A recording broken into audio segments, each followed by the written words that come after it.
अब वो उससे भी ज्यादा मोटा है। और जब यहाँ पिंड में लाई गई तो ये स्टूल 4 कपड़ों में बंद है।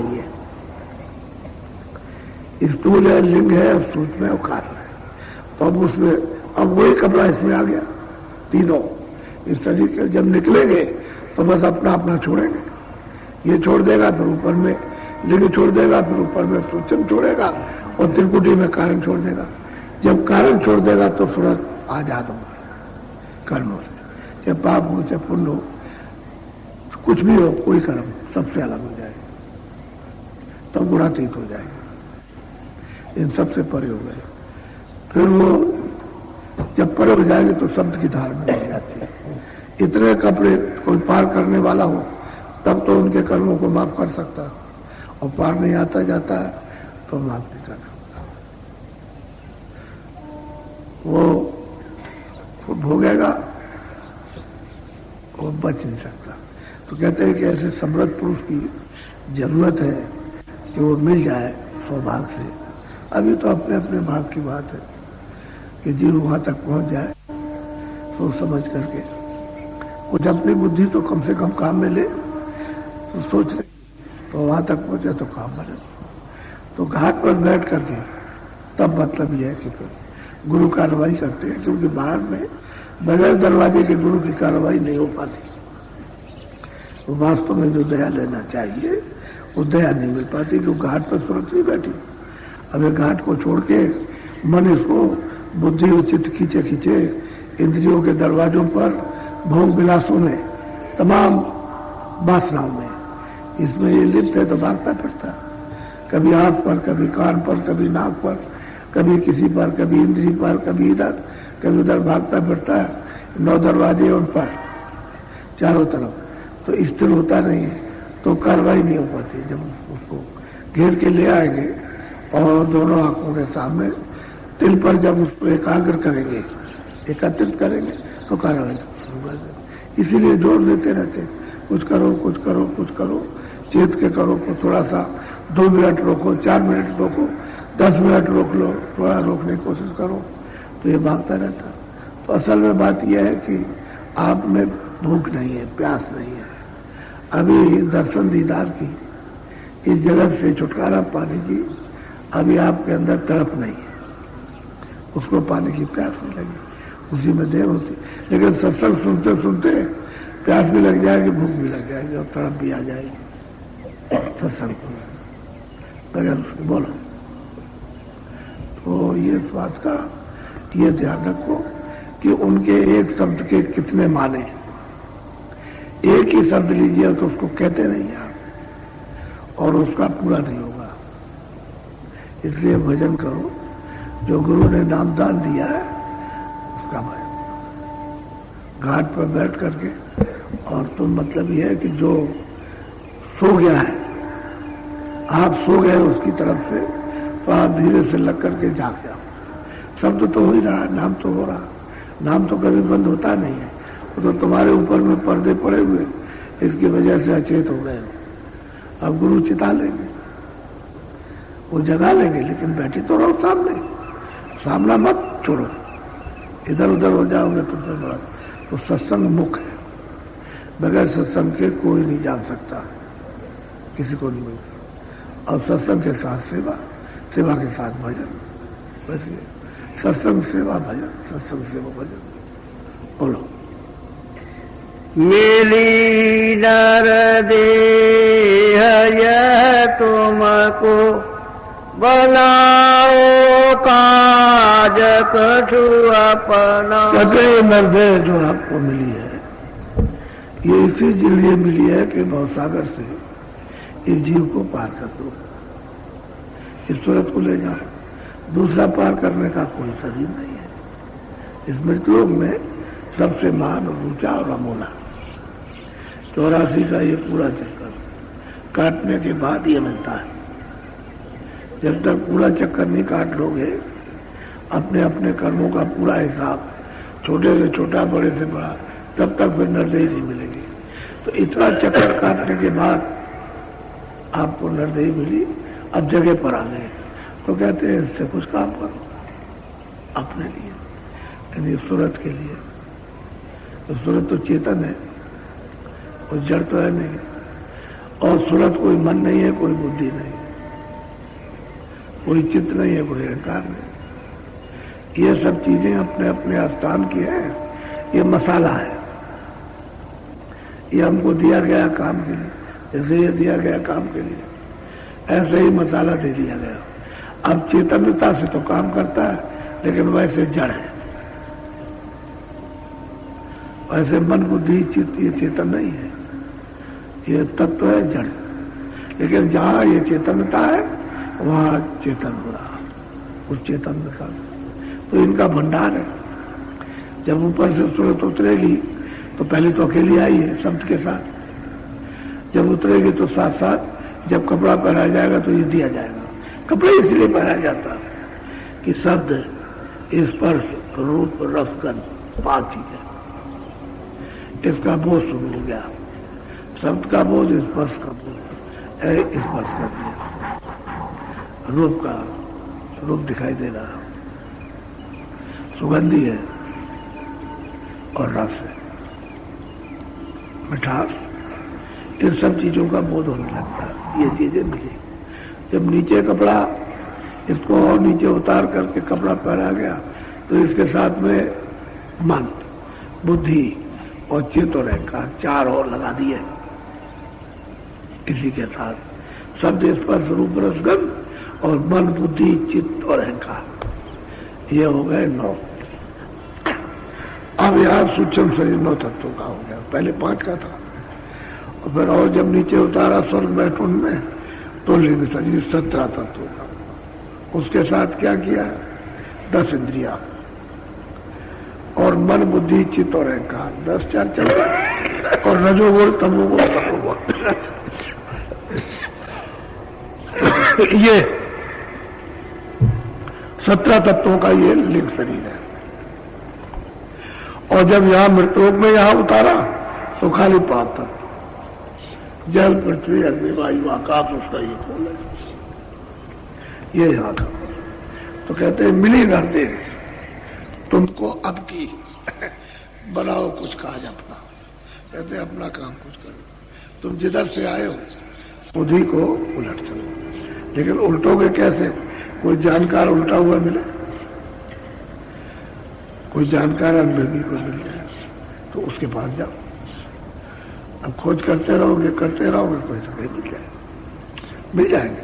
अगर कोई आदमी निकले कि भाई मैं चलता हूं कहीं खोजूंगा, तलाश करूंगा, तो उसकी खोज व्यर्थ नहीं है, वो वहीं जाके रुकेगा। मुझे मालूम है जब मैं खोज रहा था तो एक त्रिकालदर्शी पंडित मिले, कह लगे देखो मैं त्रिकालदर्शी हूं, मुझसे जो पूछना हो पूछ लो। तो हमने कहा महाराज हम कुछ पूछना तो कुछ नहीं चाहते, आप ईश्वर बताइए। कह देखो असली बात यह है कि तुम ये हो, बता रहा हूं। तो मुझे उनके बताने पर बड़ी श्रद्धा हुई। तो उन्होंने साफ कहा कि देखो ऐसा है कि जिस चीज की तुम तलाश करते हो वो मेरे पास नहीं है। वैसे मैं तुमको त्रिकालदर्शी को बता दूंगा, लेकिन वो चीज मेरे पास नहीं है, क्यों? मेरे पास तुम रोक नहीं सकते हो, तुमको दूसरी चीज की तलाश है। और ये बता सकता हूं कि कितने दिन में मिल जाएगी, 6 महीने के अंदर में आपको मिल जाएगा, ये उन्होंने बताया। तो बस कह लगे आप ऐसे ही, आप सब जगह ऐसे ही तलाश करते रहो, खोजते रहो, और वो 6 महीने के अंदर आपको मिल जाएगी, ये हम बता देते आपको। लेकिन मेरे पास नहीं है, और तुम मेरे पास रुक भी नहीं सकते हो। मैं अगर रोक लूँ तो नहीं रुकोगे, क्योंकि वो चीज है नहीं हमारे पास। और 6 महीने मिलेंगे। तो तलाश करते करते करते 6 महीने पूरे नहीं हुए और स्वामी जी महाराज मिल गए। सही बताया था। कहने का मतलब ये है कि खोज करते रहो, और जो चीज की खोज है आपको नहीं पता है कि मैं क्या खोज रहा हूं, लेकिन वो मिल जाएगी, कि वो तो महापुरुष काम करते रहते हैं, दर्शन पार ब्रह्मा भी, और वो सत्य देश में जाते हैं, पूरा मतलब रोज हाजिरी देते हैं वहां, और वो सबको जानते हैं, उनको कोई नहीं जानता, वो कभी प्रकट होते भी नहीं, और जब से सुनते आए तब से वो आए। और बराबर संभाल करते रहते। ये उन्हीं की तो कृपा है जो प्रगट संतों को भेजा गया। अगर सत्पुरुष के दरबार में ये सब चीजें पेश न करते तकलीफों की, तो जीवों को तो कभी मौका मिलता ही नहीं घर जाने का, पता ही नहीं लगता कि घर कहाँ है। तो उन्हीं की दया हो गई। तब फिर सत्पुरुष ने वहां से फिर संतों को भेजा, जाओ प्रगट हो करके और रास्ता इनको बताओ, मदद करो, ले आओ। और उनको तब भी है, उनको कोई नहीं पहचान, क्योंकि वो ये काम तो करते नहीं और उनको कोई पहचान नहीं सकता।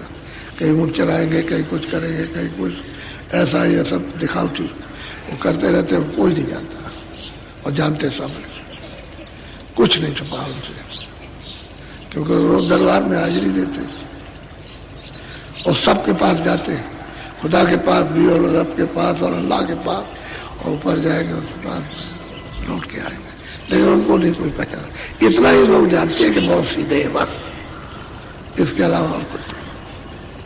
और प्रगट जो संत होते हैं उन्होंने ये काम ये बताते हैं रास्ता और मदद देते हैं। बोलो।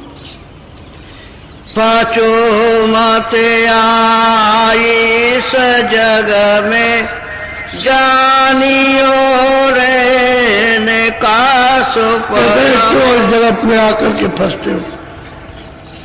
अरे भाई जितना कम अपने को फंसो उतना अच्छा। तो तुम ये सब देख रहे हो जो कुछ, ये सब रात्रि का स्वप्न है। सही बात यह है कि जब रात को सो जाओ तो सब कुछ न कोई राजा है, न कोई रैयत है, न कोई धन है, न दौलत है, न बच्चे, क्योंकि सो गए। तो रात्रि का जब उठे वो तो है बात, एक गरीब होता है कि मैं फलाने मुल्क का बादशाह है और सब मेरे हुक्म में चल रहे हैं। रात को स्वप्न देख रहा और सुबह उठा ऐसा ही है। राजा है, रात को सो रहा और फकीर हो गया कि हमारा सब राज का सब चला गया, कुछ नहीं बात। और आँख खुली तो जैसा का तैसा। कहने का मतलब ये सब रात का, दिन का भी स्वप्न है और रात का भी स्वप्न। दिन देखो रात को सो खत्म, रात को देखो दिन में जब वो खत्म। तो ये रात्रि का स्वप्न है पूरा का पूरा। इसमें कुछ भी पढ़ने वाला नहीं अपने हाथ, ये सब भ्रमी भ्रम। और मतलब यह है कि फंसना ही फंसना है और मिलेगा कुछ नहीं। वो तो हिरन जब दौड़ता है रेतीले मैदान पर तो सोचता है कि अभी पानी भरा, ऐसा मालूम होता है पानी भरा तो बड़ी चौकड़ी लगाता है, आगे जाता नहीं। फिर देखता कि अभी ये आ गया पानी और भागेगा, प्यास के मारे वो भागता है, पानी नहीं मिलता। इसी तरह से मनुष्य शरीर में ये जीव भाग रहा है, ये मन के कहीं मिल जाए हमको, तो कहीं नहीं मिलता, चारों तरफ भागता। तो कहते हैं फंसो मत जाल में। ये सब रात्रि का दिन का स्वप्न है, इसलिए कुछ करो अपना काम। नरदेव बड़े सौभाग्य से ये जुगों जुगों के बाद अब की आपको दी गई, इसीलिए कि अब की भजन कर लो और सूरज जहां से आई है वही पहुंचा दो इसको। ये करो, नरदेव को बर्बाद मत करो। बोलो। देह और गृह सब झूठा, वर्म में काहे को खपा। कहते हैं कि ये देह और देह संबंधी सामान, कहते हैं दोनों झूठे। तो कहते हैं क्यों इस भ्रम में पड़ते हो? जिसने ये अमूलक चीज दी है और सूरत बैठी है, उससे कुछ काम कर लो उसके शरीर से, ये भी झूठा। और ये सब जो लगाव रखे जो आपने ये जो, वो भी झूठा। न ये तुम्हारे काम का, न वो तुम्हारे काम का, एक भी काम का। सब कहते हैं कुछ अपना काम करो, अपना। भ्रम में क्यों पड़ते हो? महात्माओं के पास सही बात है, भ्रम में खाली ये उद्देश्य रखना कि इसकी हिफाजत करना, कपड़ा दे करके, खाना देकर, पानी दे करके, गर्मी सर्दी बरसात से बचाकर, इसलिए कि इसमें सूरत बैठी है। तो ये अगर खराब हो जाएगा तो सूरत भजन नहीं कर सकती, इसलिए इसकी मलहम पट्टी करना, इसको निरोगी रखना। तो आप उतना ही इस्तेमाल करो जितनी जरूरत, ताकि ठीक रहे, रोगी ना होने पाए। और संयम तोड़ दोगे तो रोगी हो जाएगा, और संयम से रहोगे तो स्वस्थ रहेगा। तो भजन बन जाएगा। आपको तो शरीर को निरोगी रखना चाहिए। तो महात्मा कहते हैं कि भाई इतना काम करो कि ये ठीक ठाक रहे, उससे भजन हो जाए। और जैसे भजन बन जाए, आपका अपना भजन बन जाए, तो उसका शरीर उसका फिर आपको कोई तकलीफ नहीं। जीवत में तक हो रहा हो, जीते मर जाओ। यानी जब मौत आएगी तब बहुत तकलीफ होगी, तो कहते तुम पहले ही उसका शरीर छोड़ दो, पहले ही। तो सूरत को जब ऊपर चढ़ा दोगे, शब्द के साथ मिलकर के ऊपर चढ़ेगी, तो अपना शरीर छूट जाएगा। वो तो ठीक वही अवस्था हो जाती है जैसे मौत की। फिर ये मौत व्याप्ति थी, इसकी कोई पीड़ा नहीं होती, क्योंकि वो शब्द को पकड़े रहती है। और जैसे समय आया शब्द पलटे, सट से निकल गई, फिर देने लगती। कहते हैं क्यों भरम में फंसते, ये सब भरम है, धोखा। भरम कहते हैं धोखा। संदेह हो जाएगा तो लुकमान हकीम भी दूर नहीं कर सकता, शंका नहीं कोई दूर करेगा। तो शंका हो जाती घर घर में, पति पति में लड़ाई हो जाए, पिता पुत्र में लड़ाई हो जाए, मित्र मित्र में लड़ाई हो, भाई भाई में, राजा रैयत लड़ जाए। शंका बड़ी खराब थी, अति दुखदायी। तो कहते शंका क्यों करते, शंका मत। सच्चा रास्ता सही, तो उसमें शंका क्या करना। अब मिली कर दे तुमको, अभी मनुष्य शरीर मिल गया, ये भी झूठा है, सब सामान झूठा, क्योंकि सामान तो इसने बनाया, तो बनाने वाला ही झूठा, तो सामान झूठा नहीं होगा। जब यही नाश हो जाएगा तो सब नाश हो जाएगा। जीते जीते ये शरीर बनाएगा सब नाश। आखिर पंचभौतिक है, 5 तत्वों की जल पृथ्वी अग्नि वायु आकाश, इसको मिला करके बनाया तो खराब हो जाएगा। वो तो एक सब चीज की एक आवाज होती है। बोलो। जीव सब लोभ में भूले, काल से कोई नहीं बचना। क्या करें जब तक महात्मा न मिले, तो जीव सब लोभ में भूले हुए, मोह में। अब यह है कि वो लोभ और मोह के कारण कर्म करते हो, उसी का तो उन्होंने अधिकार आपको दिया। तभी तो मतलब यह है कि नहीं समझ पाते हो। अगर वो कराता हो करता होता तो आप क्यों भोगते हो? आप खुद अपनी इच्छा से करते हो, एक कर्म बन जाता है अच्छा बुरा, तो फिर आप तो भोगते हो। तो जीव सब लोग में भूले, इसलिए कहां से कोई, यानी मौत के जाल से और 4 खानों से, नरकों से कोई बच नहीं सकता। सबको जाना बचेगा कोई नहीं, एक तरफ से चले जा रहे हैं। बोलो। नहीं कोई राह बचने की, जले सब नरक की आगे। कहते कोई रास्ता बचने का नहीं है। वो कहते हैं सब जा करके नरक, वो सीधे माने जाए। जब ऐसे 5 पांडव, जब ये महाभारत हो गया तो उन्होंने रोक दिया, कृष्ण ने रोक दिया कि तुम ठहर जाओ, किसी को मत लेना, पीछे से आना। तो उनको रोक दिया कि सब जाने वाले थे उसमें, जहां 56 करोड़ यदुवंशी मारे जाने वाले थे वहां सब जाते। तो उनका ठहर जाओ, फिर उनको पीछे आना। तो उनको रोक दिया। अब वहां गए तो वहां कितनी देर लगती, वहां तो सब सामान सब तैयार, बस जरा सा बस क्या पूछना, घास उखाड़ी और उसने उसको मारा, उसने उसको मारा। कौन मामा चाचा भतीजा कौन देखता, बट पैर से ऐसे चलाया तो गर्दन किसी के हाथ तर कट के 56 करोड़ देखते देखते 60 से खत्म हो गए।